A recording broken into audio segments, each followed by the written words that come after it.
बच्चों screen share हुई? Yes ma'am. आवाज आवाज आ रही बेटा? Yes ma'am, good afternoon. Share good हो रही है आफ्टरनून। स्क्रीन। शेयर हो रही है? Yes ma'am. चलिए थोड़ा लेट हो गया क्योंकि वो तो इसी जो नहीं है कि आपका होस्ट बनाने के उसमें अगर होस्ट टाइम से हो जाए बन जाते तो ये आपका क्लासेस शुरू हो जाता। तो कोई बात नहीं मैम। चलिए आज जो आपका क्लास है, जो आपका चैप्टर है वो है डिसीजन मेकिंग। ये चैप्टर तो आप लोगों ने उसमें ही पढ़ा होगा, बीए में भी पढ़ा होगा, एमए में भी पढ़ा होगा, डिसीजन मेकिंग। तो डिसीजन मेकिंग क्या है, कोई बताएगा? किसे कहते हैं डिसीजन मेकिंग? मैम, निर्णय प्रक्रिया। निर्णय प्रक्रिया। मैम किसी भी प्लानिंग को जो बनाया जाता है उसको निर्णय लेने की जो प्रक्रिया होती है उसको डिसीजन मेकिंग बोलते हैं मैम। डिसीजन मेकिंग कहते हैं। अब डिसीजन मेकिंग क्या है? डिसीजन मेकिंग के भी अलग अलग क्या स्टेप्स हैं उसके।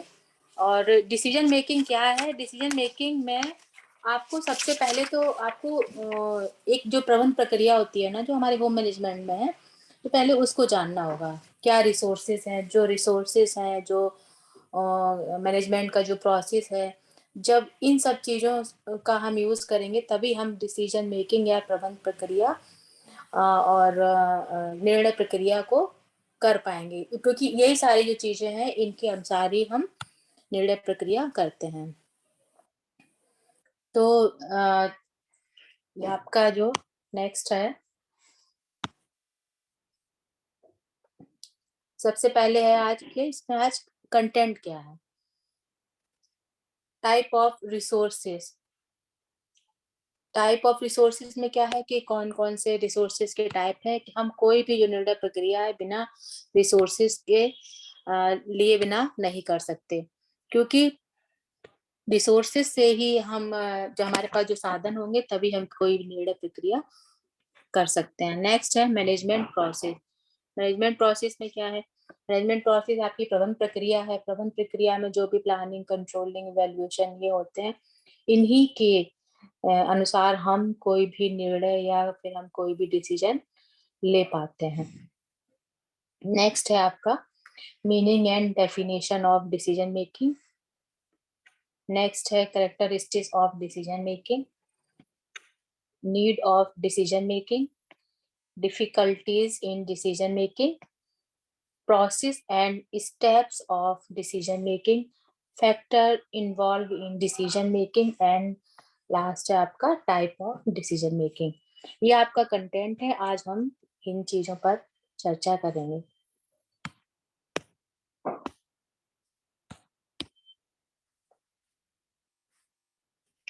नेक्स्ट, जब भी हम डिसीजन मेकिंग को पढ़ते हैं या हम कोई भी जो आपके रिसोर्सेज हैं उनके बारे में अगर पढ़ते हैं तो हमें सबसे पहले क्या करना है कि हमें जानना है कि डेफिनेशन, होम मैनेजमेंट की डेफिनेशन क्या है।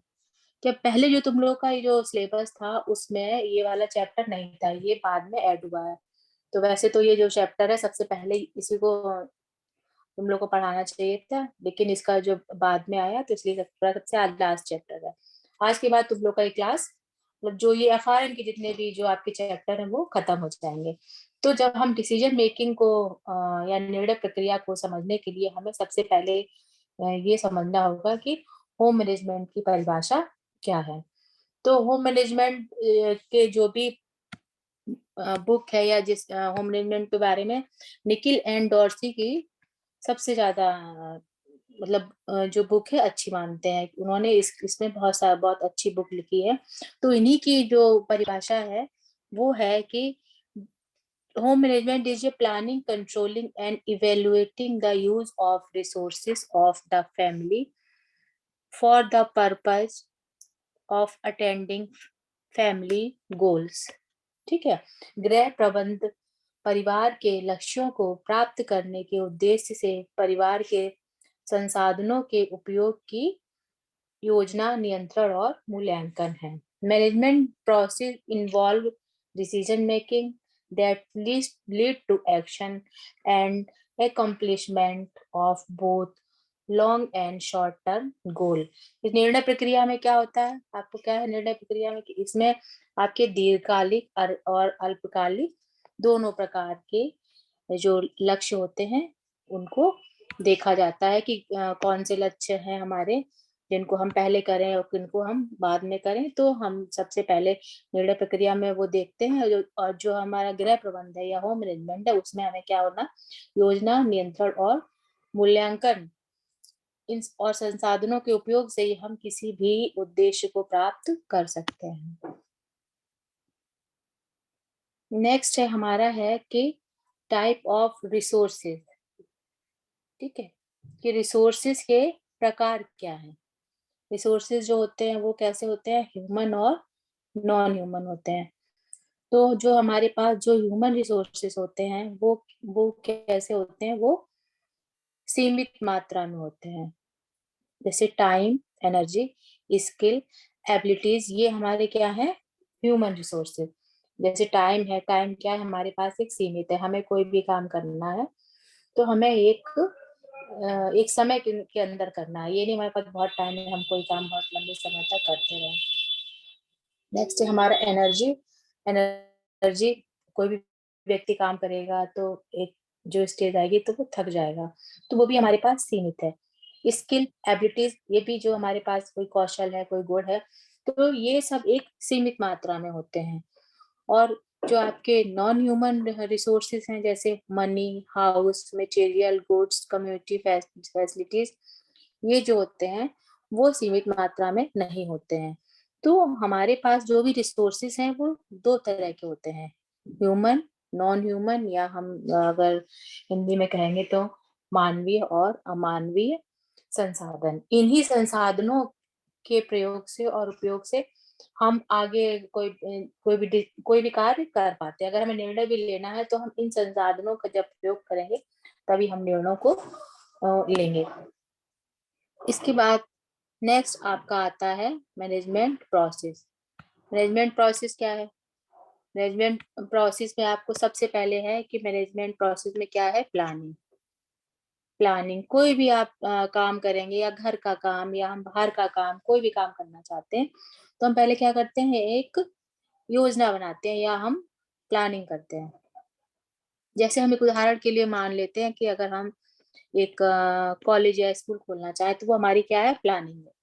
हमने प्लान किया कि हम जो हम एक स्कूल हम खोलना चाहते हैं। फिर जब हम प्लान करेंगे तो उसके बाद हमें क्या करना है, ऑर्गेनाइजेशन, एक संगठन बनाना। संगठन के लिए हमें क्या करना होगा कि हम ये देखेंगे वहाँ प्रिंसिपल भी हो, टीचर्स भी हो, और क्या कहते हैं फोर्थ क्लास के एम्प्लॉय भी हो, सारे हमें वो सब करने पड़ेंगे। प्लस आप जब भी आप किसी भी उसको संस्था या स्कूल को आप खोलना चाहते हैं तो और भी कई चीजें हैं जिनको आप इकट्ठा करके, मतलब संगठन करके उसको आप एक जगह रखेंगे कि हम किन किन चीजों को इसमें या क्या क्या चीजें हमें इसके अंदर लानी है। फिर नेक्स्ट हो जाएगा हमारा कंट्रोलिंग। कंट्रोलिंग में क्या होगा, नियंत्रण। के हम जब भी कोई संस्था या कोई भी काम करते हैं तो हमें क्या होता है, बीच बीच में एक नियंत्रण करना पड़ता है। अगर हम नियंत्रण नहीं करेंगे तो हमें ये पता ही नहीं चलेगा कि हमारे जो हम काम कर रहे हैं या हमने जो प्लान बनाया है वो हमारा सही हो पा रहा है कि नहीं। अगर कोई किसी ने नियंत्रण नहीं किया या फिर जैसे देखने नहीं गया, उसको बीच बीच में चेक नहीं किया, तो क्या होगा, वो कार्य अंत में उसको पता नहीं चलेगा कि हमारा काम कैसा होगा, या हमने जो भी जैसे कि माना स्कूल ही खोला है तो हमारा ठीक चल रहा है कि नहीं चल रहा है। तो ये सब चीजें क्या होती हैं कि मैनेजमेंट प्रोसेस के लिए बहुत आवश्यक होती हैं। ये जो आपके पॉइंट्स हैं 3। नेक्स्ट आपका हो गया जैसे इवेल्युएटिंग।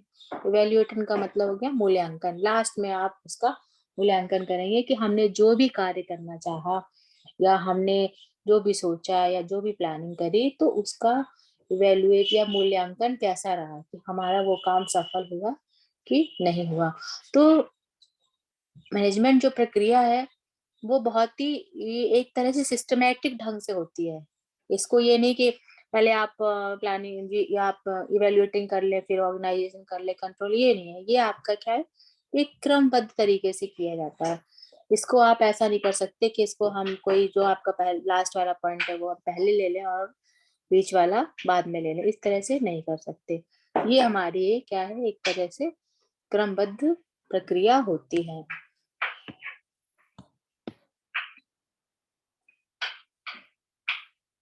नेक्स्ट है हमारा सिग्निफिकेंस ऑफ मैनेजमेंट।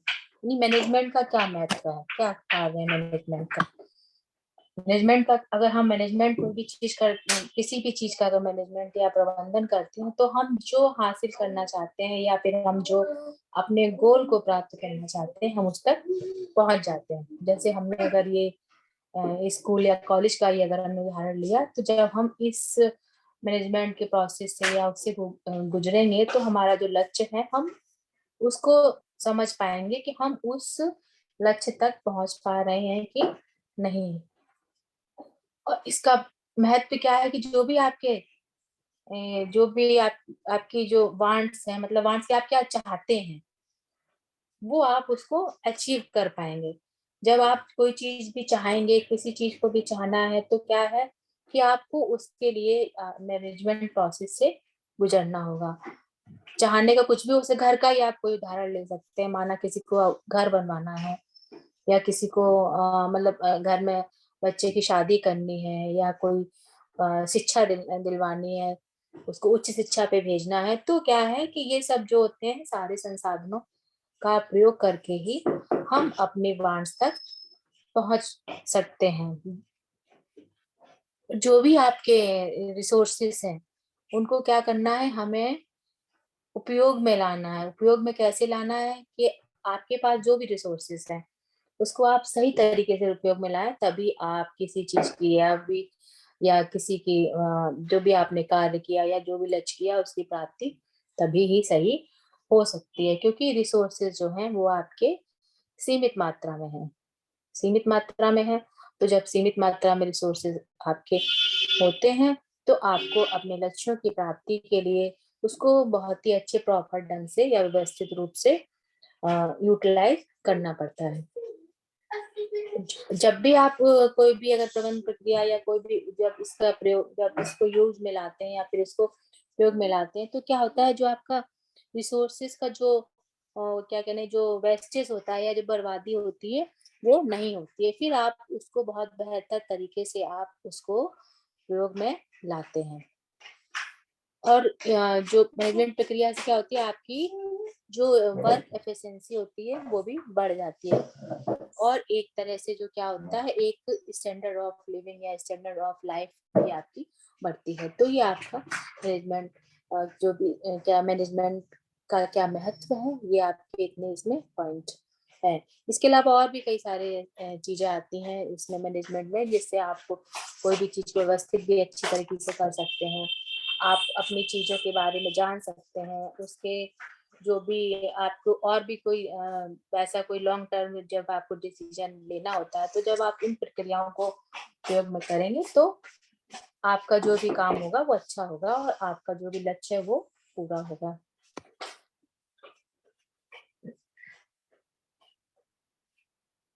नेक्स्ट है इसमें कि जो भी मैनेजमेंट के लिए या प्रबंधन के कुछ मोटिवेटिंग फैक्टर भी होते हैं।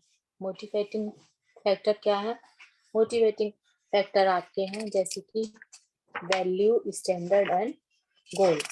ये प्रबंध प्रक्रिया के आपके मोटिवेटिंग फैक्टर हैं। क्योंकि जो एक वैल्यू होता है वो किसी भी परिवार का या किसी भी व्यक्ति का एक पर्सनल है, उस परिवार का, उस व्यक्ति के, कि जैसे होता है ना कि आप बड़ी ईमानदार है या समय के लिए पाबंद है, अच्छी आदतें हैं, तो क्या है उस व्यक्ति में कुछ वैल्यू है, कुछ मूल्य है। वो उन चीजों को ध्यान में रख के ही अपने जो भी कार्य है उनको करता है। नेक्स्ट है आपका स्टैंडर्ड। स्टैंडर्ड क्या है? जो भी स्टैंडर्ड आपकी जो गुणवत्ता है वो एक स्टैंडर्ड, एक स्वीकृत स्तर होता है। इससे क्या होता है कि जो आपके वैल्यूज हैं, जो आपके वैल्यूज होते हैं उनको प्रयोग करके व्यक्ति अपनी संतुष्टि के कार्य को करता है। तो संतुष्टि वाले जब कार्य आपके हो जाते हैं, जो आपको कार्य ऐसे होते हैं जो आपको सेटिस्फाइड करते हैं, तो उससे क्या होता है कि आपका स्टैंडर्ड बढ़ता है, एक स्तर भी बढ़ जाता है कि आप एक लेवल में आ जाते हैं। नेक्स्ट आपका हो गया जैसे गोल है। गोल क्या है? जब भी आप किसी भी काम को कर रहे हैं तो उसका मतलब क्या है कि आपका कोई उद्देश्य है कि हम ये काम क्यों कर रहे हैं। अगर आपको गोल की या लक्ष्य की प्राप्ति करनी है तो क्या होगा कि जब हम हमारे जो भी लक्ष्य हैं या जो मूल्य हैं, जो ज़रूरतें हैं, जो इच्छाएँ हैं, उनको प्राप्त करने के लिए हमें कोई ना कोई इस तरह से कार्य करना होगा जो कि प्रबंध प्रक्रिया से गुजरते हैं, या फिर हम जब निर्णय लेंगे या कोई भी काम करने के लिए जब हम सोचेंगे कि क्या काम करना है, क्या निर्णय लेना है, तो फिर हमें ये सारी जो चीज़ें हैं वो उसमें प्रयोग में लानी पड़ेगी। जैसे वैल्यू भी आपका क्या है, स्टैंडर्ड आपका क्या है, आपके क्या गोल्स हैं, तभी आप कोई भी डिसीजन मेकिंग आप कर सकते हैं। तो ये आपके जो 3 फैक्टर हैं, वो हैं आपके प्रबंधन के मतलब प्रेरक फैक्टर हैं, जो आपको मोटिवेट करते हैं कि आप किस तरह से प्रबंध कार्य करेंगे या किस तरह से और डिसीजन मेकिंग करेंगे। तो ये आपके वाले पॉइंट हैं। नेक्स्ट आपका आता है कि डिसीजन मेकिंग क्या है? डिसीजन मेकिंग सबसे पहले तो है कि ये एक तरह से आप मैनेजमेंट जो प्रक्रिया है या मैनेजमेंट प्रोसेस है, उसका ये हार्ट है। आपकी मैनेजमेंट प्रोसेस जो है वो डिसीजन मेकिंग के बिना नहीं हो सकती। तो डिसीजन मेकिंग आपके मैनेजमेंट प्रोसेस का एक हार्ट है, क्योंकि क्या होता है कि जो निर्णय जो प्रक्रिया है और जो आपका मैनेजमेंट प्रोसेस है, ये एक दूसरे से बहुत अधिक संबंधित होते हैं। क्योंकि अगर आपका मैनेजमेंट प्रोसेस आपने मैनेजमेंट किसी काम का किया और आपकी कोई समस्या उत्पन्न हुई, तो उसके निराकरण के लिए आपको अनेक तरह के विकल्प चुनने पड़ते हैं। अगर आप वो विकल्प चुनेंगे, तो उन विकल्प को चुनने के लिए आपको क्या करना होगा, एक निर्णय लेना होगा। तो जब आप इस तरह के अगर आप कोई भी काम या निर्णय करेंगे, तो आपका जो काम है वो बहुत ही अच्छे से सफल हो पाएगा। डिसीजन मेकिंग में क्या है, डिसीजन मेकिंग आपकी एक तरह की मानसिक प्रक्रिया होती है। मानसिक प्रक्रिया है क्योंकि इसमें कोई शारीरिक आपका उसमें बल नहीं लगना है, केवल मान आपको जो है ना मेंटल प्रोसेस है जिसे कहते हैं कि मानसिक प्रक्रिया, आपको केवल सोच के समझ के आप उसी से ही आपको आगे इस प्रक्रिया को करना है। जब भी आप कोई डिसीजन लेंगे या जीवन में कोई भी निर्णय अगर लेना चाहते हैं, तो आपको उसके करने के लिए बीच-बीच में कई सारी परेशानियाँ भी आएँगी। सबसे पहले है कि ये होता है कि जैसे आपको जो परिवार ऐसी संस्था है जहाँ पर कोई ना कोई समस्या या कोई ना कोई भी प्रॉब्लम आती रहती है। तो इन समस्याओं का कभी अंत नहीं होता है, तो क्या करता है व्यक्ति जीवन भर उनको हल करने का प्रयास करता रहता है। लेकिन क्या है, जब इन समस्याओं को वो हल करना चाहता है, तो किसी न किसी रूप से उसका जो व्यक्ति जो है वो उनके जो कई तरह के जो फैक्टर होते हैं या कई तरह के तत्व जो होते हैं, कई तरह के प्रोसेस होते हैं, उनको प्रयोग में लाके वो डिसीजन मेकिंग या निर्णय प्रक्रिया करता है। जो ये आपकी जो निर्णय प्रक्रिया है वो एक तरह से एक योजनाबद्ध तरीके से की जाती है, क्योंकि इस प्रक्रिया को क्या करते हैं हम गृह व्यवस्था का हृदय कहते हैं। इसलिए ये एक तरह का सेंटर पॉइंट है कि हम इसके बिना हम कोई भी काम नहीं कर पाएँगे। नेक्स्ट है आपका है कि डिसीजन मेकिंग की परिभाषा क्या है या डिसीजन मेकिंग क्या है? तो डिसीजन मेकिंग जैसे ग्रॉस एंड क्रेंडल के अनुसार है कि निर्णय करना अथवा विकल्प का चयन क्रिया के विभिन्न क्रमों में से किसी एक क्रम को चुनना या किसी को भी ना चुनना। इनका है कि आप कोई भी काम कर रहे हैं, कोई भी आपके पास विकल्प है, तो वो क्यों दौड़ो नहीं बेटा, आवाज़ आ रही है। तो इस जो निर्णय प्रक्रिया के लिए जो भी आप विकल्प चुन रहे हैं, तो उसमें एक आपको विकल्प चुनना है और दूसरा आपको नहीं चुनना है। इस तरह से आपको उसमें डिसीजन लेना है। ऐसे ही आप एक साइंटिस्ट हैं ईसी ब्रेटन के अनुसार इन्होंने निर्णय व्यवस्था प्रक्रिया भी सर्वाधिक छोटी इकाई कहा है। इन्होंने कहा है जो निर्णय है वो व्यवस्था प्रक्रिया की सर्वाधिक छोटी इकाई है, किंतु यह भौतिक विज्ञान में एक अणु के समान है। अर्थात जिस प्रकार भौतिक विज्ञान में अणु का महत्व होता है, उसी प्रकार व्यवस्थापन प्रक्रिया में निर्णय प्रक्रिया का महत्व होता है। नेक्स्ट है एक साइंटिस्ट डी वुड थॉमस के अनुसार इन्होंने निर्णय करने में उन उद्देश्यों का अस्तित्व निहित है जिनके प्रति निर्णयों का प्रतिस्थापन किया जाता है। नेक्स्ट है वेबस्टर के अनुसार इन्होंने कहा है कि निर्णय विचार करने के बाद प्राप्त किया जाता है तथा संकल्प अथवा परिणाम है वो निर्णय के द्वारा ही आता है। तो जब निर्णय एक है जिन्होंने टैनिन और बम इन्होंने कहा है कि मानवीय व्यवहार अचेतन अथवा चेतन प्रतिक्रियाओं का परिणाम है। जब यह प्रक्रिया चेतन होती है तब निर्णय की क्रिया संपन्न होती है। निर्णय लेना जो है एक आपकी विचार पूर्वक क्रिया है, क्योंकि इसको मानसिक क्रिया कहते हैं।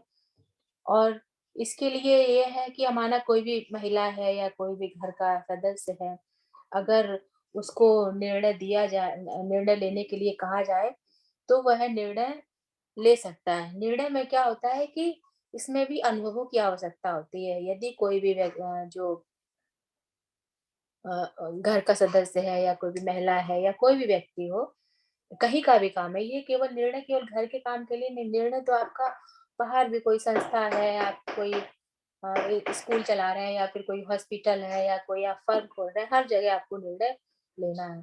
तो निर्णय भी एक जो अनुभवों के द्वारा लोगों को जल्दी आता है, या फिर कहिए कि अनुभवों के द्वारा निर्णय प्रक्रिया को सीखने लगता है। इसलिए क्या होता है कभी-कभी शुरुआत में तो निर्णय लेने में कई लोगों को थोड़ा-सा मुश्किल पड़ता है, लेकिन धीरे-धीरे क्या होता है अगर उनकी आदत हो जाती है या फिर वो कर लेते हैं, तो उससे क्या होता है कि वो निर्णय को आसानी से या जल्दी से लेने लगते हैं। नेक्स्ट जो आपको है ये आपकी परिभाषा थी, ये कई साइंटिस्ट ने जिन्होंने ये कहा है निर्णय क्या होता है, किस तरह से होता है। नेक्स्ट है आपका कि need of decision making.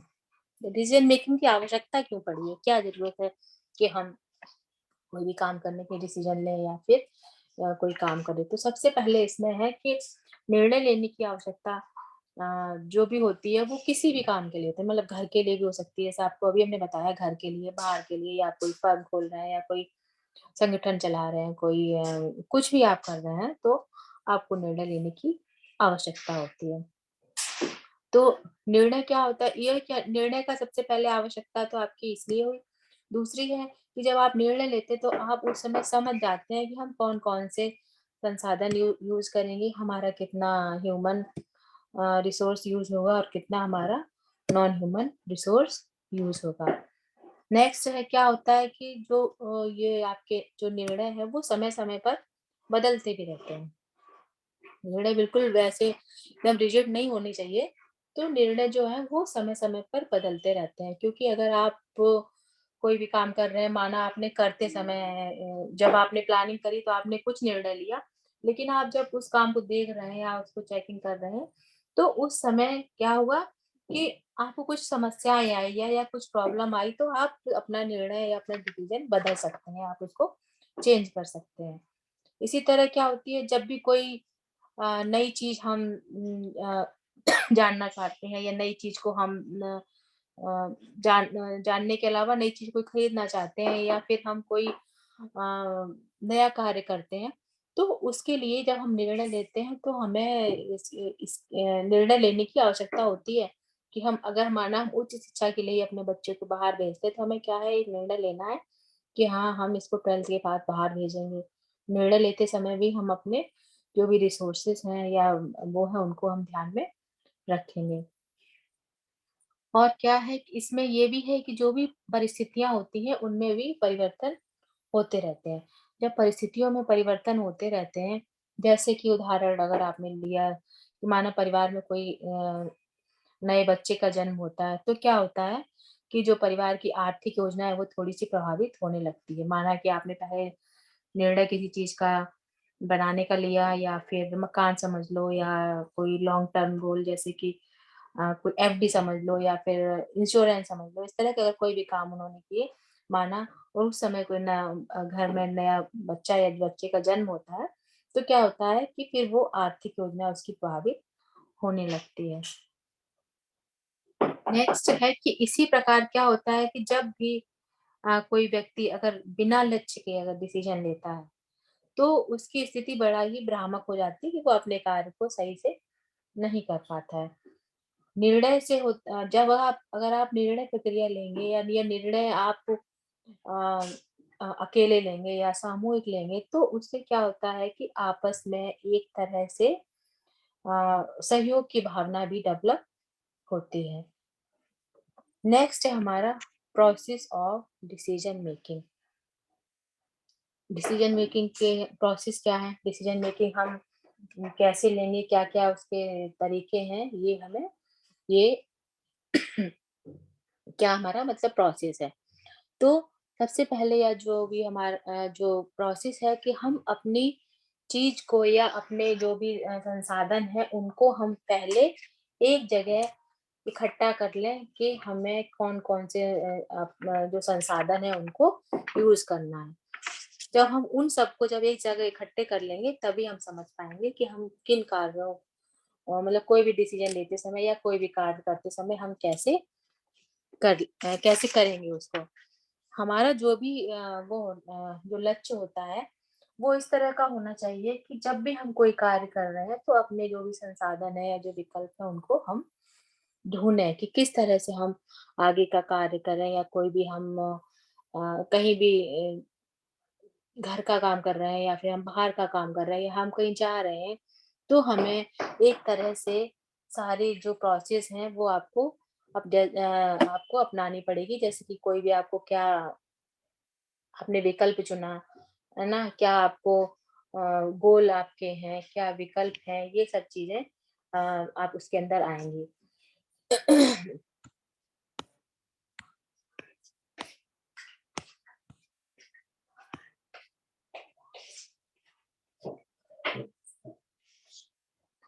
Next आपका आया कि steps of decision making process.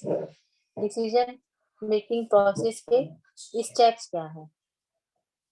तो सबसे पहले है कि जब आप कोई भी डिसीजन लेते हैं, तो आपको सबसे पहले क्या करना है, उस प्रॉब्लम या उस समस्या को जानना है कि क्या समस्या है।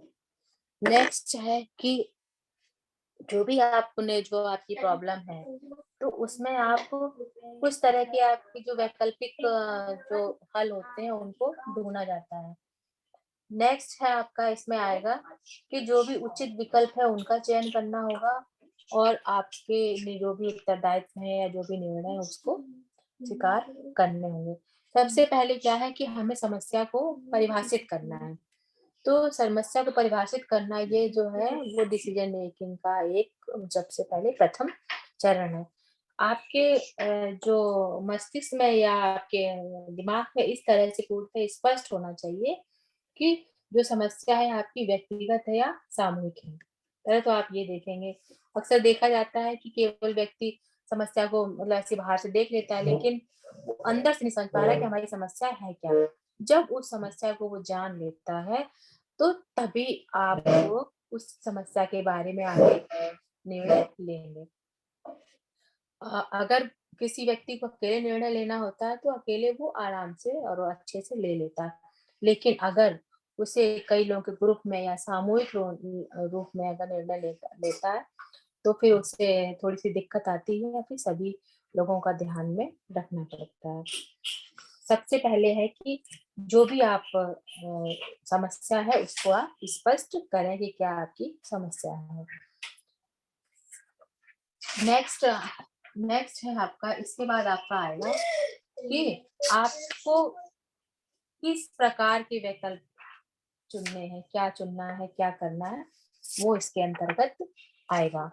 तो जब भी आपने निर्णय लिया, निर्णय लेने के बाद आपको पता चल गया कि हमारे पास क्या समस्या है, तो हम उस समस्या के निदान के लिए क्या करेंगे? उस समस्या के निदान के लिए सबसे पहले तो एक ये होता है कि हम एक-दूसरे का अनुभव भी ले लेते हैं, एक ज्ञान भी ले लेते हैं।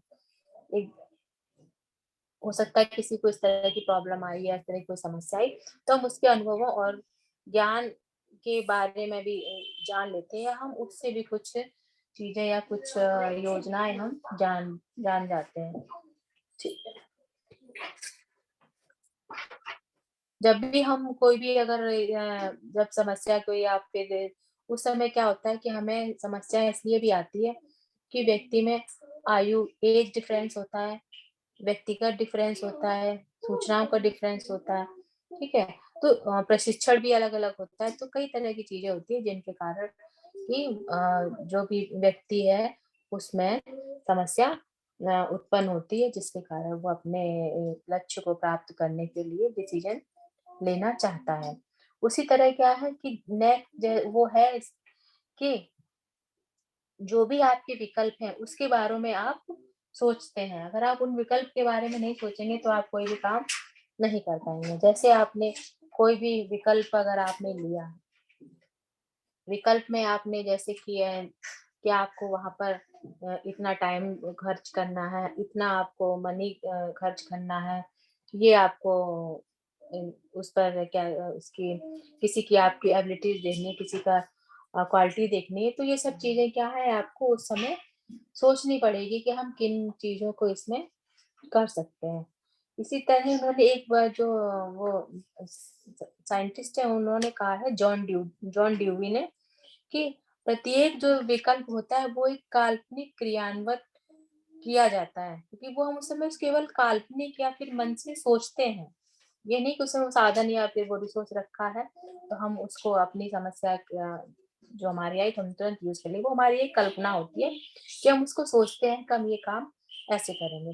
यदि समस्या सामूहिक होती है तो क्या होती है कि वो आपस में बैठकर या विचार-विमर्श कर लेते हैं, और उसमें क्या होता है तब जो निर्णय लेने में होता है, वो अधिक समय लगता है। क्यों? जब व्यक्तिगत जब लेता है तब तो ठीक है, लेकिन जब बहुत सारे लोग बैठ के अगर कोई चीज़ निर्णय लेते हैं तो उसमें थोड़ी-सी समस्या उत्पन्न हो जाती है।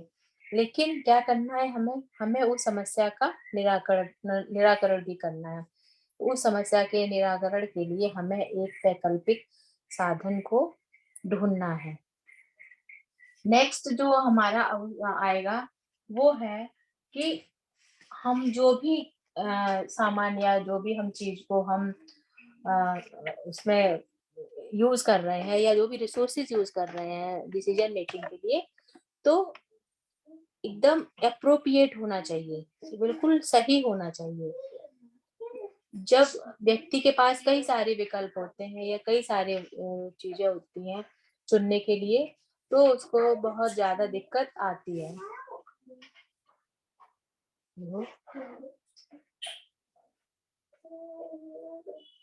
तो उसको कई उसको दिक्कत आती है। तो इसलिए ये है कि एप्रोप्रिएट या एक उचित विकल्प चुनना चाहिए।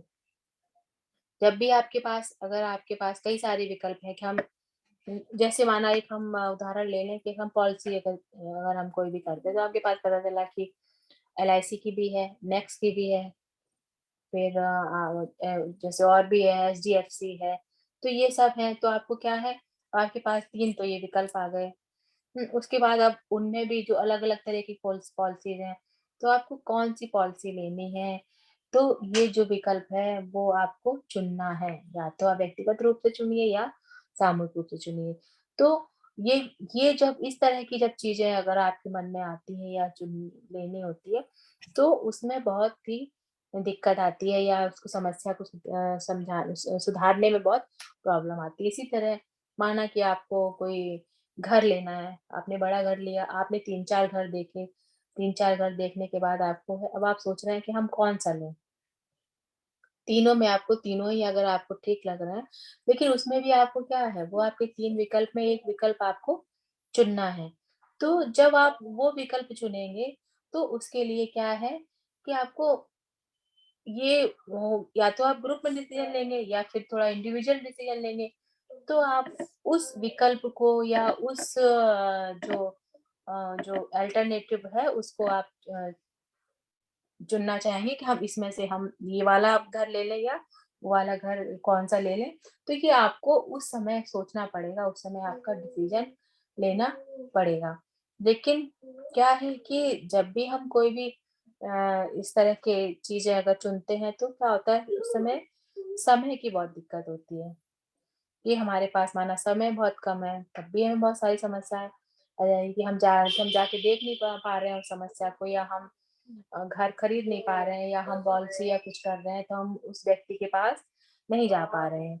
या फिर वो हमारे पास नहीं आ पा रहा है, या फिर हम उसे समय नहीं दे पा रहे हैं। तो इसमें क्या है कि उस समय ये बहुत सारी दिक्कतें आती हैं।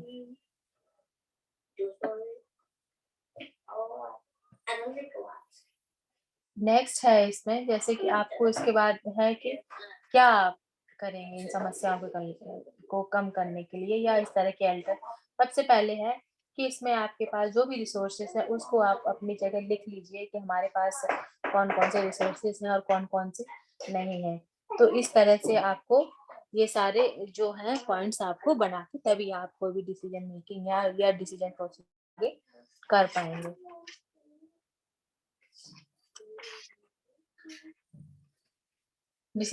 जब आप डिसीजन लेंगे तो सबसे पहले क्या है, आपको इसमें क्या है, पूर्व अनुभव की भी आवश्यकता होती है। पूर्व अनुभव की आवश्यकता कि जैसे आपने पहले क्या काम किए, किस तरह से किए, तो उस समय जो पूर्व अनुभव होते हैं, उनकी भी आवश्यकता।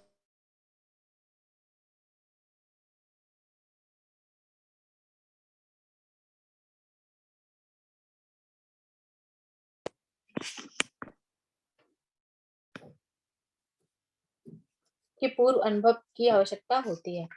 तो जो व्यक्ति का जो सबसे बड़ा शिक्षक क्या होता है या मार्गदर्शक क्या होता है, उसका पूर्व अनुभव होता है। जब व्यक्ति के पास पूर्व अनुभव होता है तो वो अपनी समस्याओं को सुलझाने या उसको सॉल्व करने में तत्पर रहता है। तो वो अपने जो भी डिसीजन है वो अच्छे से ले पाता है।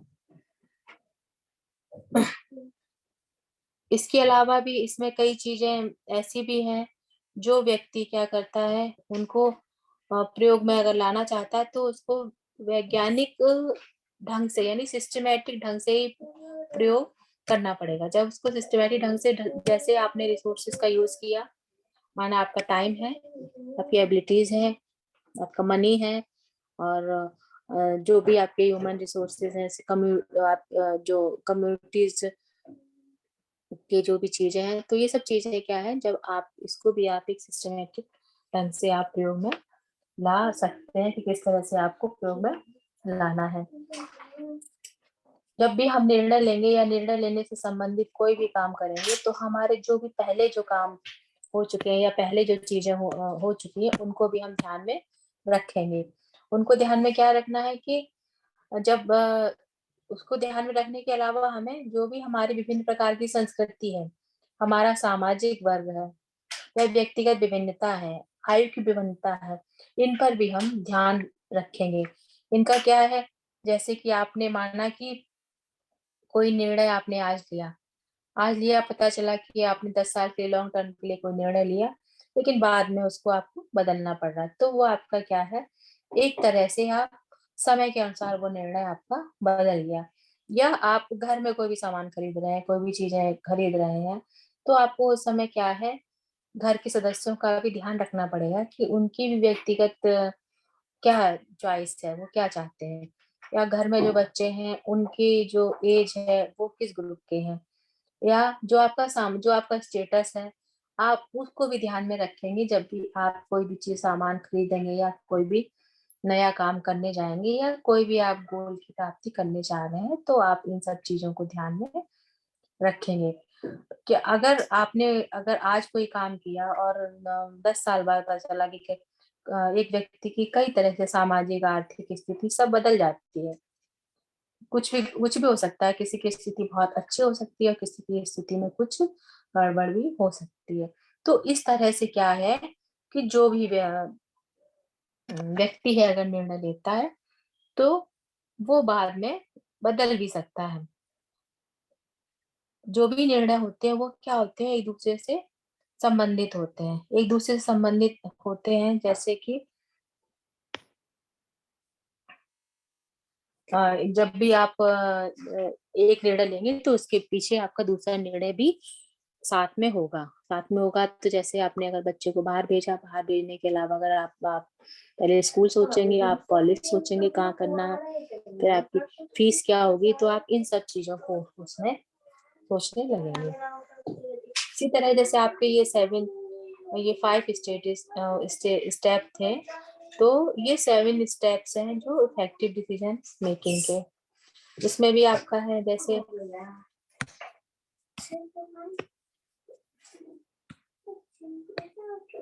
उसमें पहले आपका जैसे आइडेंटिफाई द डिसीजन, कि आपने जो डिसीजन लिया है उसको आप पहले आइडेंटिफाई करिए कि क्या डिसीजन लेना है आपको।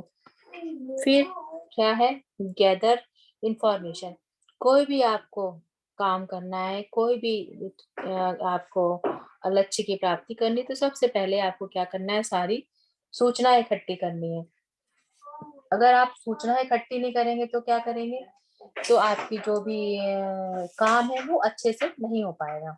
सूचना इकट्ठी करने से क्या होता है कि वो काम अच्छे से हो जाता है और उसको आप अच्छे से कर सकते हैं। क्योंकि जैसे मैंने आपको वो वाला उदाहरण बताया, जैसे कि पॉलिसी वाला बताया, तो पॉलिसी में क्या है कि जब आपको सब जगह से पता चलेगा कि इस LIC की क्या है, मैक्स की क्या है, की क्या है, तो आप उसके बारे में सूचना आप जब इकट्ठी करेंगे तभी उसके बारे में जान पाएंगे। या जैसे अगर आपको किसी तरह के आपको इस वो वहाँ जैसे घर लेना है, या कहीं आपको किसी हॉस्पिटल में भी जाना है, या कहीं भी आपको पोस्ट ऑफिस में कुछ खोलना है, तो कोई भी चीजें अगर होंगी, तो आपको क्या सबसे पहले तो इंफॉर्मेशन इकट्ठी करनी पड़ेगी। इंफॉर्मेशन जब जगह जगह से आप इंफॉर्मेशन इकट्ठी करेंगे, तो तभी आप समझेंगे कि किस तरह से हम कोई भी डिसीजन को कर पाए या हमारा सही से डिसीजन होगा। नेक्स्ट है आइडेंटिफाई अल्टरनेटिव्स।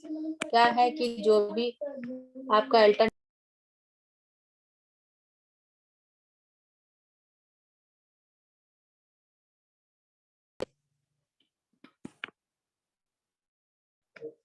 जो भी आपके जो अल्टरनेटिव्स है, अल्टरनेटिव्स का मतलब है कि अगर आपको उस समय 2-3 चीजें रखनी पड़ेंगी, कि अगर हमारे पास अगर एक साधन नहीं है तो हम दूसरा साधन प्रयोग कर सकते हैं।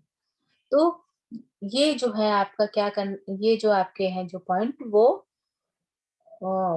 इफेक्टिव डिसीजन मेकिंग के पॉइंट्स आपके बनते हैं। जैसे वे ऑफ एविडेंस, जो भी आपके एविडेंस है उसके सही तरीके से आपको उसका प्रयोग करना आना चाहिए। नेक्स्ट आपका ये चूज अमॉन्ग अल्टरनेटिव, जो भी आपने अल्टरनेटिव आपने चुने उनको आपको क्या करना है, चूज करना है कि हम कौन सा अल्टरनेटिव या हम कौन सी चीज या हम कौन सा सामान कुछ भी आप लेना चाहते हैं। तब आप तुरंत एक्शन में आइए। अब आप एक्शन में आ गए, अब आप उस काम को करने के लिए तत्पर हैं।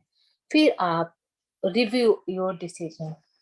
आपने जो डिसीजन लिखा उस पर आप खुद ही रिव्यू करिए कि आपका डिसीजन कैसा था, सही था कि गलत था। तो आपको जो ये आपने जो स्टेप्स लिए, तो वो आपके सही है कि गलत है, उसको आप आराम से सोचिए, उसको लिखिए कॉपी पर, और फिर सोचिए कि हमने ये काम सही किया है कि कैसा हुआ है हमारा काम।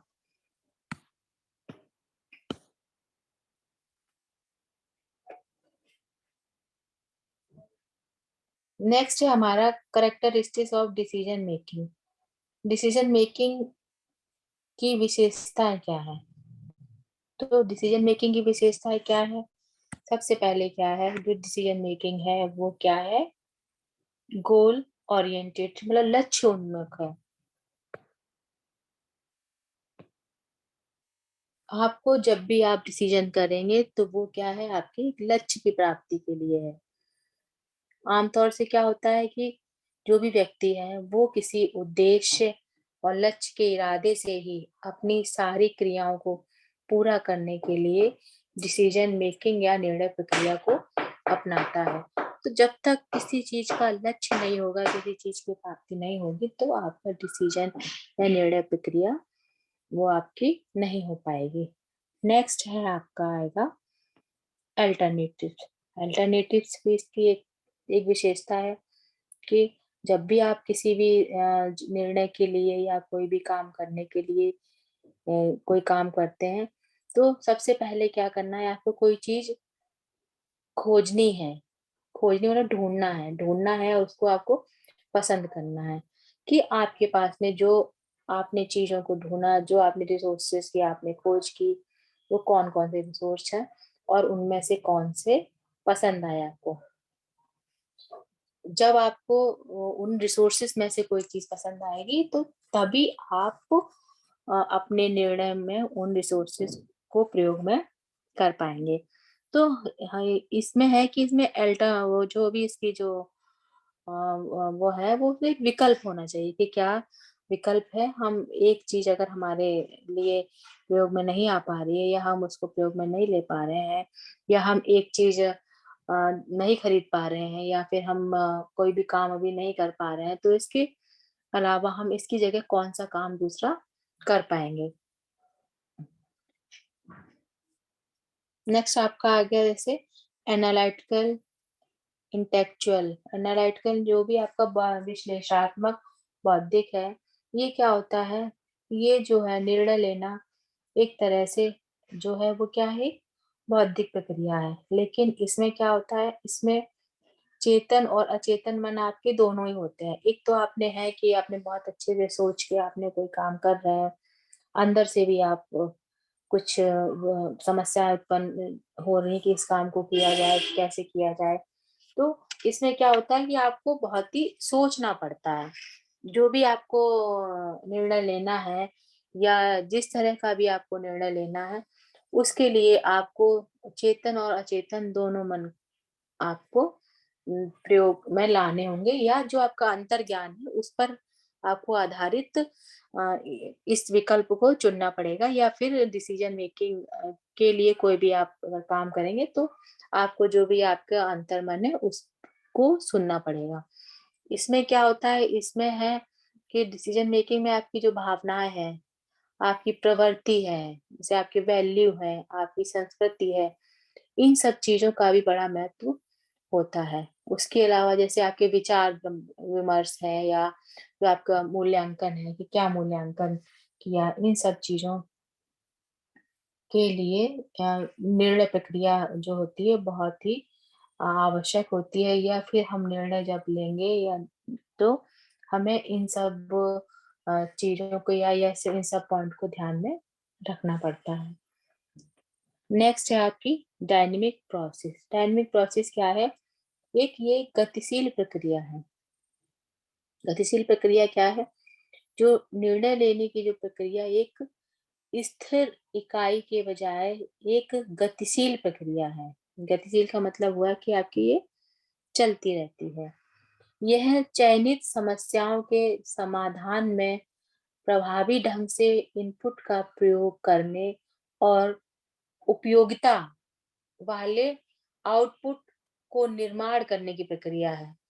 इसके अलावा क्या है कि जो गति जैसे उदाहरण के लिए है कि अगर कोई भी है, वो आपका प्रबंधक है कहीं का या मैनेजर है, तो वो क्या है कि आपकी योग्यता के अनुसार आपको चुनता है और नियुक्त करता है।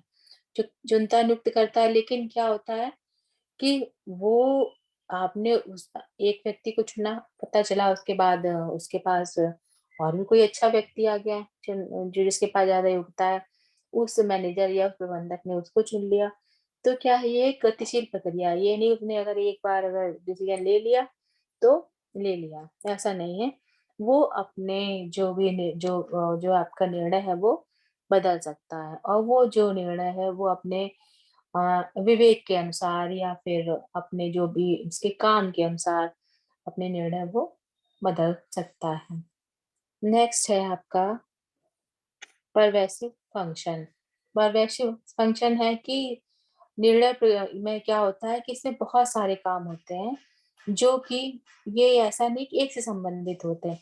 निर्णय लेना सभी जो भी मैनेजमेंट प्रोसेस है सभी में होता है कि जो आपको निर्णय लेना ही पड़ेगा।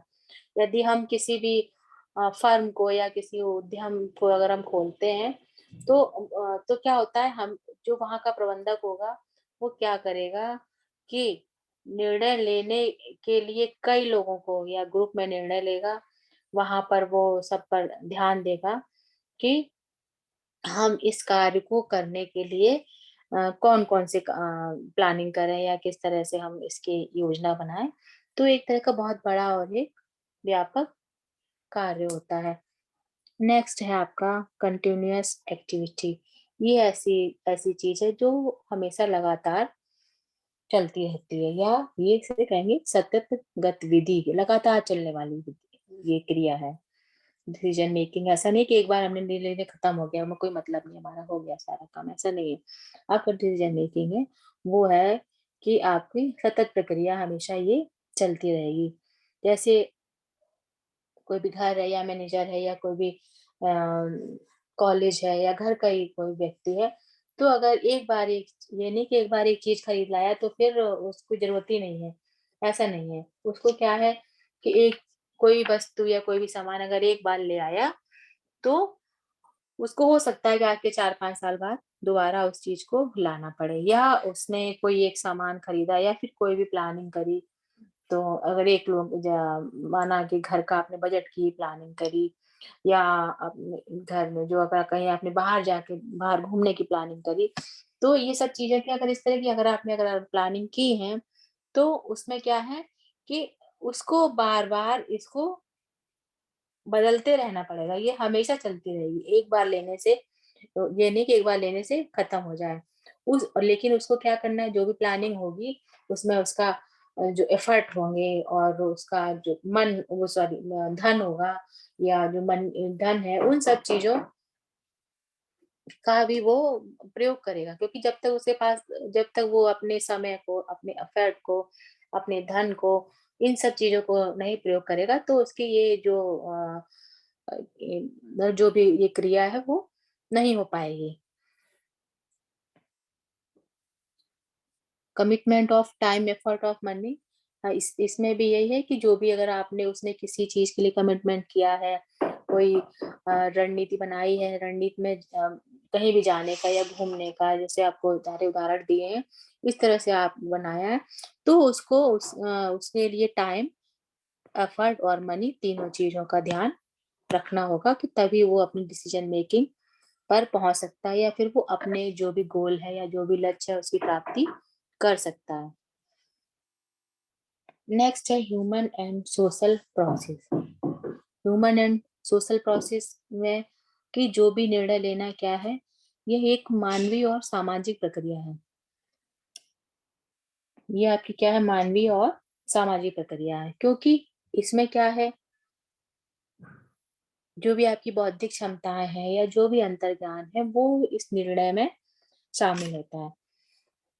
जब आपके पास बौद्धिक क्षमताएं होंगी, जब आपके पास अंतर्ज्ञान होगा, तभी आप किसी निर्णय को बहुत अच्छे तरीके से ले पाएँगे। इसके अलावा ये है कि अगर आप कोई भी विकल्प चुन रहे हैं, या अगर आप देख रहे हैं कि कोई आपने नया फर्म खोला है या फिर कोई आपने नए तरीके से कोई इंडस्ट्रीज़ खोली है या कोई और भी ऐसे ऐसे काम किए हैं, तो क्या होता है कि आपको बौद्धिक क्षमताएँ तो आपकी यूज़ आएँगी, बौद्धिक क्षमताएँ यूज़ आएँगी, आपका अंतर्ज्ञान यूज़ आएगा। तो जब ये सारी चीज़ें प्रयोग में आएँगी, तो आपको उस समय क्या है कि जो भी वो उस समय ये काम करता है कि दूसरे वालों को भी देखता है कि दूसरे आपके जो भी फर्म है या जो प्रबंधक हैं, वो किस तरह से काम कर रहे हैं। जो भी देश में अगर काम चल रहा है या फिर घर में कोई काम चल रहा है, जो भी काम करना है उसको, जो भी चीज़ें करनी है, तो उसको ये करने के लिए एक तरह से सामाजिक प्रक्रिया से भी गुज़रना पड़ेगा। कुछ भी हो सकता है, जैसे तुम लोग को उदाहरण बताया है कि आप कहीं की फर्म खोलनी है, कहीं आपको स्कूल खोलना है, कोई आपको कंपनी खोलनी है, कोई आपको घर बनवाना है, कोई भी आपको काम करना हो, तो आपको क्या करना है, ये आपको जो है आपको सामाजिक प्रक्रिया से तो आपको गुजरना ही पड़ेगा, और ये आपकी एक मानवीय प्रक्रिया तो है ही कि सारे आपके जो भी बौद्धिक ज्ञान है वो इसमें यूज होंगे। तो डिसीजन मेकिंग जो है वो हर व्यक्ति के बस की बात भी नहीं है। कई लोगों को आपने देखा होगा कि अगर किसी कोई चीज लेनी तो 10 बार सोचते हैं या 10 बार देखते हैं कि हम इधर जाएं कि ये खरीदें कि वो खरीदें, वो जल्दी चीज का डिसीजन नहीं ले पाते। लेकिन कई व्यक्ति ऐसे भी होते हैं जो एक बार में ही तुरंत किसी भी चीज का डिसीजन ले लेते हैं। तो जो भी आपके जो पार्ट हैं उसमें जो इंटीग्रल पार्ट ऑफ प्लानिंग के जो पार्ट होते हैं वो डिसीजन मेकिंग में बहुत अधिक ही यूज होते हैं, क्योंकि निर्णय लेना एक जो है वो एक तरह की योजना का मूल तत्व है। जब हम कोई भी योजना बना रहे हैं तो निर्णय लेना एक उसका मूल तत्व है, क्योंकि हम इसमें जैसे बताया ना कि इसमें जो भी विवेक है, आपके निर्णय है, आपके जो भी ज्ञान है उनका प्रयोग होता है। तो जो भी हम ये जो निर्णय लेते हैं वो क्या होते हैं कि हमें जो हमारे भविष्य में जो भी हमने लॉन्ग टर्म गोल किए हों या शॉर्ट टर्म गोल किए हों भविष्य के लिए, तो हम उनकी मतलब उनको पूरा करने के लिए हम ये सारे डिसीजन लेते हैं। इनको लेने डिसीजन लेने में सबसे जो अभिन्न जो वो है हिस्सा, वो है कि हमें जो भी डिसीजन लिया उसके लिए हमें सारे जो रिसोर्सेस हैं उनको बहुत ही अच्छे से यूज करने आना चाहिए। अगर हमने रिसोर्स अच्छे से यूज नहीं किए तो हमारा डिसीजन अच्छे से नहीं हो पाएगा। तो इसलिए हमें रिसोर्सेस पर बहुत अच्छे से ध्यान देना है यार, उसको बहुत अच्छे से यूज करना है।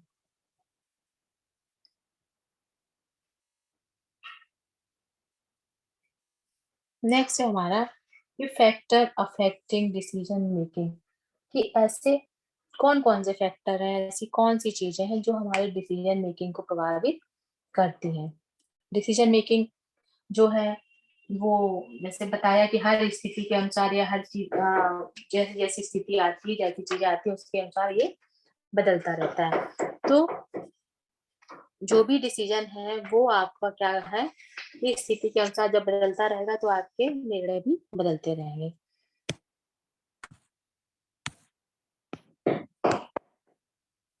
सबसे पहले जैसे self persuasion, nature of decision, time perspective, interrelated to decision, family characteristics, like knowledge, family resources, फिर है value, फिर role and aspiration of family members and cultures। ये जो आपके पॉइंट्स हैं वो क्या करते हैं कि जो डिसीजन मेकिंग को प्रभावित करते हैं। जैसे कि अब इसमें है आपका आया है जैसे role of aspiration of family member. तो जो व्यक्ति क्या होता है या जो भी व्यक्ति है वो अपने जीवन में क्या है विभिन्न भूमिका निभाता है। जैसे माना उसने माता पिता भाई चाचा इन सबका जो सब चीजों के वो अपने रोल निभाता है। तो क्या होता है कि वो व्यक्ति जब भी कोई डिसीजन या कोई भी कार्य करता है तो वो उस हिसाब से कार्य करता है कि जो हमारे जो भी डिसीजन ले रहे हैं वो हमारे परिवार के लिए या हमारे घर के लिए सही रहेगा कि नहीं रहेगा। तो ये उसका एक डिसीजन है। डिसीजन लेते समय जैसे माना उसने कोई कहीं बैंक अकाउंट खोलना है या कहीं कोई फंड खोलना है या किसी को देना है, तो ये सब चीजें क्या है वो अपने जो उसके दायित्व होते हैं, जो उसकी भूमिकाएं होती हैं उसको वो ध्यान में रख के करता है। जैसे माना अगर कोई घर का व्यक्ति है तो अगर कोई बच्चा है वो क्रिकेट टीम में जाना चाह रहा है या फिर कहीं उसको और कहीं ले जाना चाह रहे हैं, पता चला कि जो उसके घर में एक व्यक्ति है वो चाह रहा है, एक व्यक्ति नहीं चाह रहा, तो क्या होता है कि सब सदस्यों की जो घर के लोग होते हैं उनकी भी अलग अलग भूमिकाएं होती हैं और उनकी भी कल कई तरह की महत्वाकांक्षाएं होती हैं कि वो अपनी जो डिसीजन ले रहे हैं वो मतलब उसके लिए अच्छे हों और उसके लिए अ, फायदेमंद हो, वो लक्ष्य की प्राप्ति हो और जिसके लिए वो ले रहा है या किसी अपने बच्चे के लिए या किसी ताकि सदस्य के लिए कोई निर्णय ले रहा है तो वो उसको भी उसके लिए भी वो सही रहे। ऐसे आपका जो एक फैक्टर आया, जैसे कल्चर आया, कल्चर में है कि जो भी संस्कृति है आपकी, वो डिसीजन मेकिंग पर बहुत अधिक प्रभावित होती है। जैसे कि माना कि कहीं जो जैसे आप वेस्टर्न कल्चर अलग है, इंडियन कल्चर अलग है, तो ये दोनों कल्चर क्या है, दोनों अलग-अलग हैं। तो कुछ लोग होते हैं जैसे माना उस तरह की सोच वाले हुए कि बहुत अधिक घूमना जाना या फिर बाहर घूमना या जो वो जैसे उस तरह की चीज़ें खाना, जैसे मीट है, मांस है, मछली है, इस तरह की चीज़ें खाते हैं। वहीं दूसरा अगर कोई एक इस तरह का परिवार वाला है, जो बहुत ही अच्छा है या उसके घर में इस तरह की चीज़ें नहीं होती हैं, तो क्या होता है कि दोनों के कल्चर में फ़र्क होता है। जब कल्चर में फ़र्क होगा, तो आपके जो निर्णय हैं, उसमें भी फ़र्क आ जाता है। क्योंकि वो जो एक व्यक्ति होता है, वो सोचेगा कि हम जो भी अपनी संस्कृति के विरुद्ध नहीं जाना चाहते हैं। तो उसके निर्णय में और जो जिसका कल्चर जो जिसके अलग-अलग कल्चर होंगे, तो वो उसके अलग-अलग कल्चर के अनुसार ही उसके निर्णय होंगे। तो जैसे माना कोई अगर घर है, पता चला कि वहाँ बहुत ड्रिंक की जाती है या फिर कोई सांस्कृतिक समारोह में कोई काम ज जो मतलब जो कार्य किए जाते हैं, तो वो वहाँ के लिए ठीक है कि नहीं है और कहीं इस तरह के काम नहीं होंगे, तो इससे भी डिसीजन मेकिंग पे बहुत अधिक फ़र्क पड़ जाता है। फिर जो भी व्यक्ति है उसकी क्या उसके पास चीज़ें हैं, क्या अवेयरनेस है, क्या सामान है, वो सब चीज़ें भी व्यक्तिगत निर्णय पे जो वो सामान भी जो है वो निर्णय प्रक्रिया पे बहुत अधिक प्रभावित होती है। जैसे जो था टाइम पर्सपेक्टिव टाइम जो भी टाइम है, समय है, वो निर्णय प्रक्रिया को बहुत अधिक प्रभावित करता है। क्योंकि आपको जो भी आप लक्ष्य प्राप्त करेंगे या जो भी आप लक्ष्य प्राप्त करना चाहते हैं, तो उसकी एक निश्चित सीमा होती है। उसी सीमा के अंदर वो अपने डिसीज़न और अपने लक्ष्यों की प्राप्ति कर पाएगा या कर सकता है।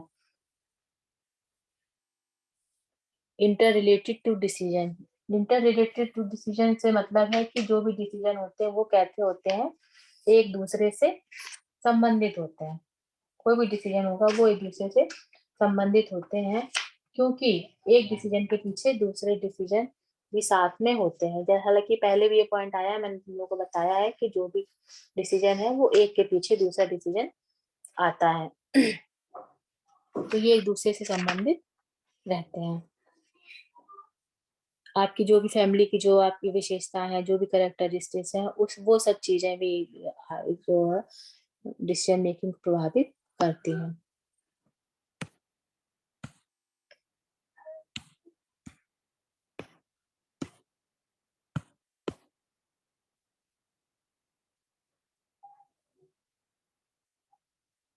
नेक्स्ट है type of decision making. Decision making कितने प्रकार का होता है? डिसीजन मेकिंग होते हैं वो 2 प्रकार के होते हैं। पहला हुआ आपका व्यक्तिगत और दूसरा हुआ सामूहिक। जब व्यक्तिगत और सामूहिक इस तरह के डिसीजन मेकिंग जो डिसीजन या कार्य लिए जाते हैं, तो वो हर व्यक्ति के अलग-अलग होते हैं।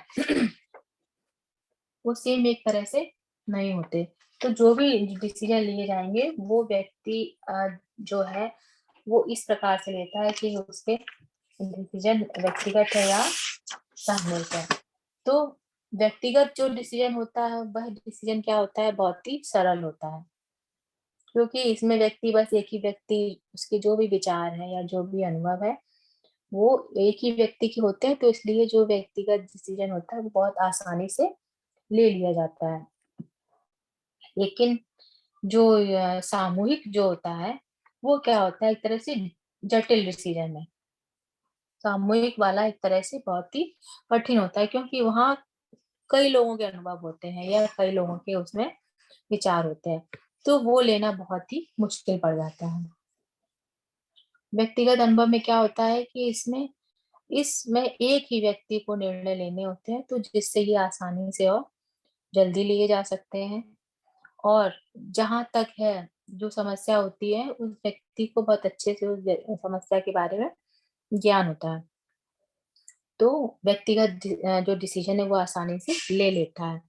इसके अलावा जो व्यक्तिगत डिसीजन है वो, क्योंकि इसमें एक ही व्यक्ति की मस्तिष्क और बुद्धि का प्रयोग होता है, तो इसमें क्या होता है, विकल्प कम होते हैं इस वाले में। क्योंकि एक ही व्यक्ति ने सोचा तो उसके पास जो भी आपके साधन है या अल्टरनेटिव है या सोचने की क्षमता है उसकी कम होती है।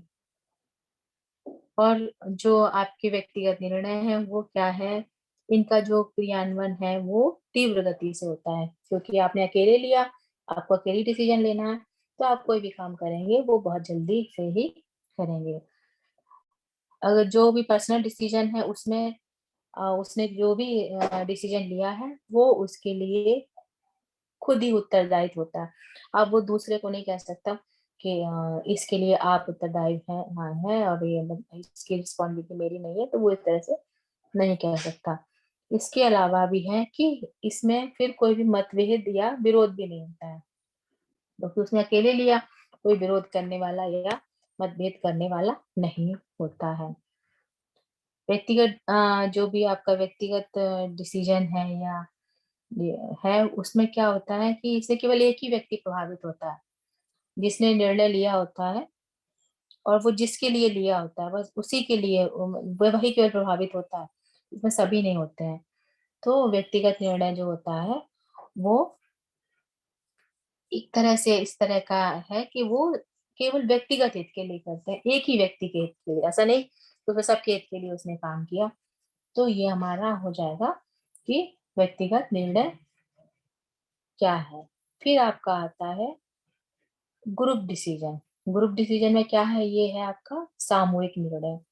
सामूहिक निर्णय क्या है, सामूहिक निर्णय जो है वो एक बहुत ही जटिल प्रक्रिया है, क्योंकि बताया भी कि इसमें जो होता है वो बहुत एक से अधिक लोगों के जब दिमाग, विचार और मस्तिष्क जब मिलके काम करेंगे तो ये एक तरह की जटिल प्रक्रिया हो जाएगी। सामूहिक निर्णय में क्या होता है कि एक से अधिक लोग अपने सुझाव देंगे। अगर माना कि आप 4 भी लोग बैठे हैं, तो घर में एक सदस्य कहेगा नहीं ये काम होना चाहिए, दूसरा कहेगा ये, तीसरा कहेगा ये। तो सब जब अलग-अलग अपने विचार और अनुभव देंगे, तो निर्णय जल्दी नहीं ले पाएँगे। क्योंकि फिर जब सबके मतलब 5 लोग हैं, 5 लोगों के विचार अलग आ गए, 5 में से पता चला 2 लोगों के मिल रहे हैं, 3 लोग को नहीं मिल रहे हैं, तो ये निर्णय लेने में थोड़ी-सी समस्या उत्पन्न होती है। जो भी सामूहिक निर्णय है, वो उसमें जब एक से अधिक व्यक्तियों के मस्तिष्क या बुद्धि का प्रयोग होता है, तो समस्या का समाधान तो होता है, निराकरण भी मिलता है, क्योंकि उसके ज़्यादा लोग होते हैं तो उपाय भी अधिक मिल जाते हैं। कोई अपना अलग कोई भी समस्या बताएगा तो उसकी क्या प्रॉब्लम कैसे सुधारा जा सकता है, तो सब जो लोग हैं वो अलग-अलग तरीके से बताएँगे। तो जो सामूहिक निर्णय है, उसमें क्या है, विकल्प ज़्यादा रहते हैं और उपाय भी अधिक मिल जाते हैं। लेकिन क्या था, व्यक्तिगत में था कि उसमें जो होता है वो आपको विकल्प भी नहीं मिल पाते हैं, क्योंकि एक ही का दिमाग उसमें रहता है और उपाय भी जल्दी नहीं मिल पाता है। तो सामूहिक जब निर्णय लिए जाते हैं तो जो उसकी जो क्रियान्वित जो होता है या उसकी जो कार्य करने की जो क्रिया होती है, वो क्या होता है, बहुत ही धीमी गति से होता है। क्योंकि उसमें सबके जब जब विचार हो सबके वो ले लेंगे, तो हर बार इंसान कोई दूसरा बोलेगा, कोई दूसरी चीज़ बोलेगा, तो क्या होगा कि सामूहिक निर्णय से जो भी काम किए जाएँगे, तो उसकी जो भी कार्य की गति है, वो बहुत ही धीमी रहेगी। सामूहिक निर्णय में क्या होता है कि सब लोग समूह में मिलकर कोई निर्णय लेते, तो उसमें फिर मतभेद बहुत जल्दी उत्पन्न होते हैं, बहुत जल्दी विरोध की भावना उत्पन्न होती है। कोई कहेगा कि नहीं-नहीं ये काम करो, या फिर आपने ये काम किया तो आपके विचार ये थे। तो इसमें भेद बहुत अधिक उत्पन्न हो जाता है। इसके अलावा भी क्या है कि जो भी आपकी जो ग्रुप डिसीजन है, ग्रुप डिसीजन में क्या होता है, अगर इसमें एक व्यक्ति नहीं, फिर समूह के सभी व्यक्ति इसमें प्रभावित होते हैं, और जो भी सामूहिक निर्णय लिए जाते हैं, वो सामूहिक हित के लिए लिए जाते हैं। कोई भी निर्णय लिए जाएँगे, वो आपके सामूहिक हित के लिए लिए जाते हैं। तो सामूहिक हित में आप कोई भी हित है, परिवार का भी हित हो सकता है। निर्णय ज़रूरी नहीं है कि हम परिवार में ही लेते हैं।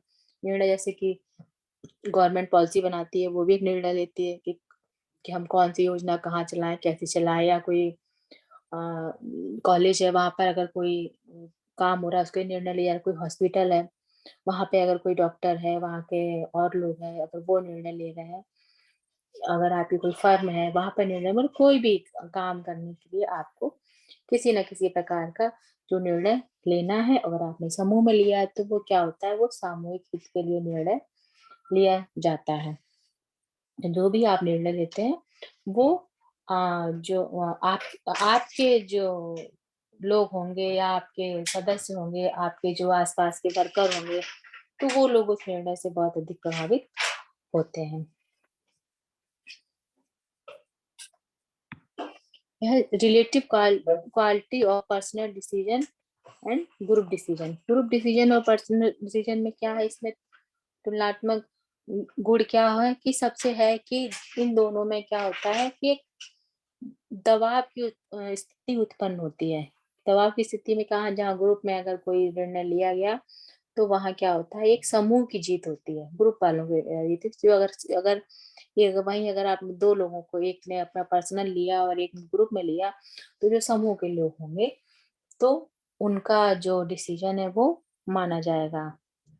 समूह में क्या है, समूह में है कि जब कोई तरह की कोई समस्या उत्पन्न हो जाती है या किसी तरह का कोई उसमें फॉल्ट आ जाता है, उस जो आपने सोचा है कोई प्लानिंग करने के लिए, तो उसमें बीच में आपको क्या होता है, एक तरह का कंप्रोमाइज करना पड़ता है कि इसको हम ऐसे करें कि किस तरह से करें, तो उसमें एक कंप्रोमाइज करना पड़ता है। इसके अलावा ये भी है कि जब ये दोनों जब जो डिसीजन होते हैं, इनमें बहुत तरह की विभिन्नताएं उत्पन्न होती है, और जब उसका विरोध होता है तो विरोध होने में क्या होता है, कभी कभी जो डिसीजन है वो बीच में बदलने पड़ जाते हैं। जब बीच में बदलने पड़ जाते हैं तो क्या होता है, फिर झगड़े उत्पन्न होना, इस तरह की चीजें उत्पन्न होने लगती हैं। इसके अलावा ये भी है कि जो भी अगर आज जो व्यक्तिगत जो निर्णय लिए गए हैं वो क्या होते हैं, क्योंकि बहुत वैसे होते हैं कि सरलतापूर्वक ले लिए जाते हैं। अगर व्यक्तिगत निर्णय बहुत अच्छे से वो उसी पर डिवोटेड होके कोई काम करे तो वो निर्णय सही रहते हैं, लेकिन क्या होता है कि वो सामूहिक जो हित के लिए वो नहीं बन पाते हैं। तो इसलिए क्या होता है कि जब सामूहिक हित के लिए जब बनाए जाते हैं तो उसमें हर व्यक्ति उस निर्णय के लिए जिम्मेदार होता है। ऐसा नहीं है कि उनमें से किसी एक व्यक्ति को कह दिया कि आप इसके लिए जिम्मेदार हैं। तो जो मेन है, जो जो चीजें हैं वो आ जाती हैं कि जैसे इसमें जो दोनों डिसीजंस में, इसमें एक तरह से डोमिनेंसी की भावना उत्पन्न हो जाती है, और आपको बीच में समझौता करना पड़ता है, और लास्ट में आपको एक चीज से दूसरे से एकीकरण भी करना पड़ता है कि हम ये काम मिलके करेंगे। इसके अलावा जो भी हमारे जो भी योजना बनाए या जो भी हम काम करेंगे, तो उसमें हम सब मिलके काम करेंगे, अपने अपने उत्तरदायित्व को निभाएंगे। इसके लिए भी उन्हें सारी योजना या सारे जो भी आप जो के कार्य है वो अलग अलग डिवाइड करके बदलने पड़ते हैं। जो भी अब आप डिसीजन मेकिंग में आपने इतनी सारी चीजों को जाना, इसके अलावा ये है कि जो भी आप पढ़ाई करेंगे या जो भी आप काम करेंगे, तो वो आपका इस आपके जो भी आपकी जो प्रक्रिया है या जो भी आपका रिसोर्सेज हैं, जो भी आपके क्या कहते हैं प्रोसेस है, इन सब को प्रयोग करके ही आप इन सारी चीजों को आप प्रयोग में करेंगे। डिसीजन मेकिंग तभी आप अपने लक्ष्य की प्राप्ति के लिए प्राप्त कर पाएंगे। नेक्स्ट बच्चों, अगर तुम लोगों को कुछ पूछना हो तो बताओ। बोलो, कोई आवाज आ रही है ना बेटा? मैम इसमें पर्सनल डिसीजन या ग्रुप वाला डिसीजन, कौन सा डिसीजन सबसे अच्छा होता है? कि बेटा होता तो वैसे जो आपका जो व्यक्तिगत डिसीजन है, पर्सनल डिसीजन तो सबसे अच्छा रहेगा, क्योंकि वो बहुत जल्दी ले लिया जाता है ना। लेकिन जब है ना कि कुछ काम ऐसे भी होते हैं, या हम घर में ही करें या परिवार में करें, तो उसमें अगर एक दो लोगों से पूछ लिया जाए तो ज्यादा सही है। क्योंकि कुछ तो होता ही है विरोध, कोई कहेगा नहीं ये काम नहीं करना है, फिर एक व्यक्ति बोलेगा नहीं ये काम कर लो, दूसरा कहेगा इसको ऐसे करो, तो विरोध तो होता ही है। पर्सनल तो है ही अपने आप में अच्छा, लेकिन क्या होता है जब समूह में लेंगे तो थोड़े से उनके विचार आ जाएंगे।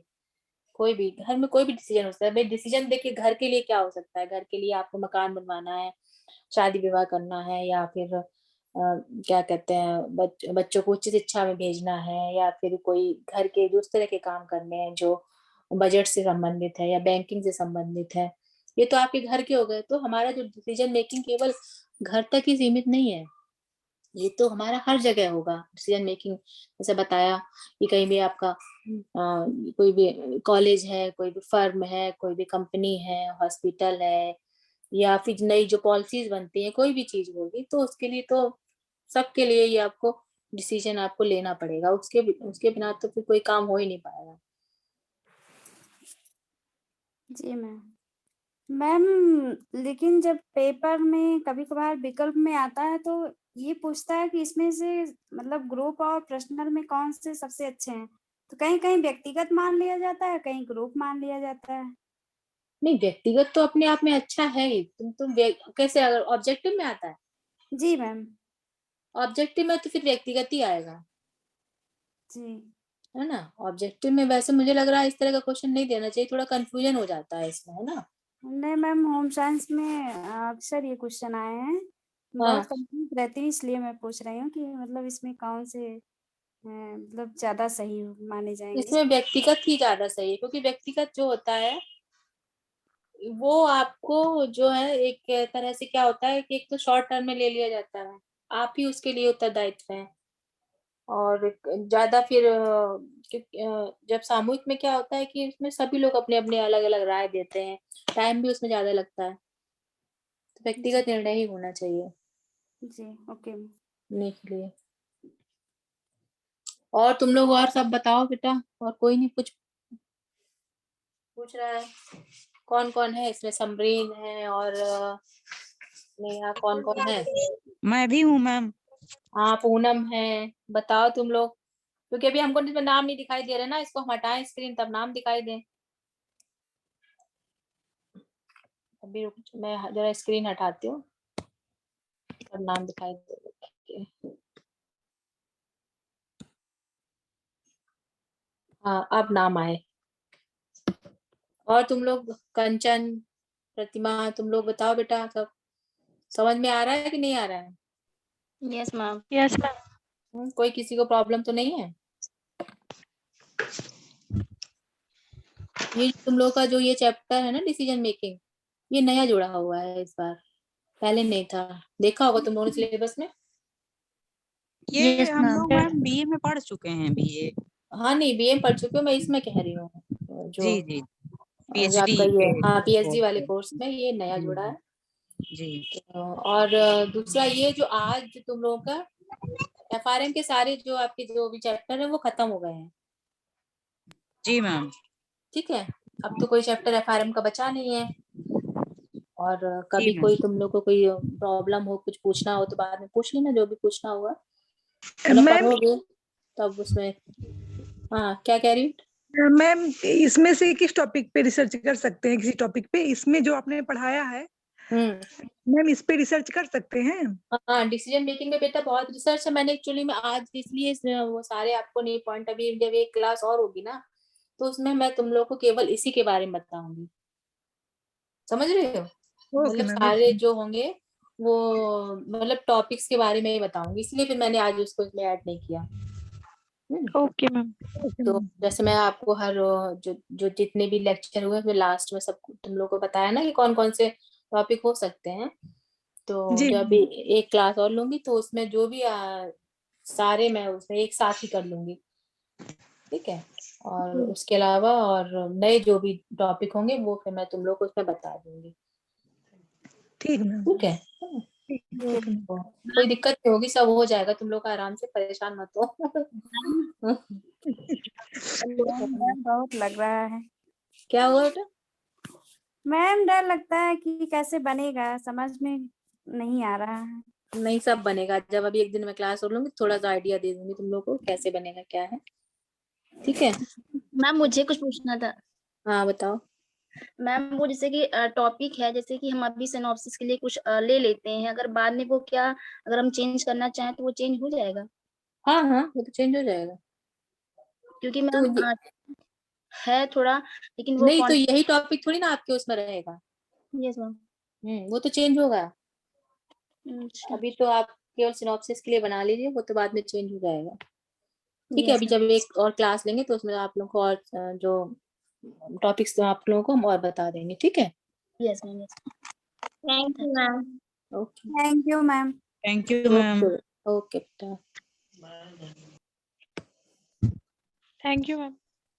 Thank you, ma'am. ओके बेटा ओके। अर्चना दी एंड करें। अर्चना दी, अर्चना दीदी। एक सेकेंड अनम्यूट कर रही थी। हाँ अच्छा। एंड करो। एंड कर तो रही हूँ बस ना। लीव मत करो, ओके लीव ओके मत करना। ठीक है। ओके चलो। Okay thank you Archana. Okay okay. Thank you, ma'am. Okay thank you. Okay बच्चों। Bye.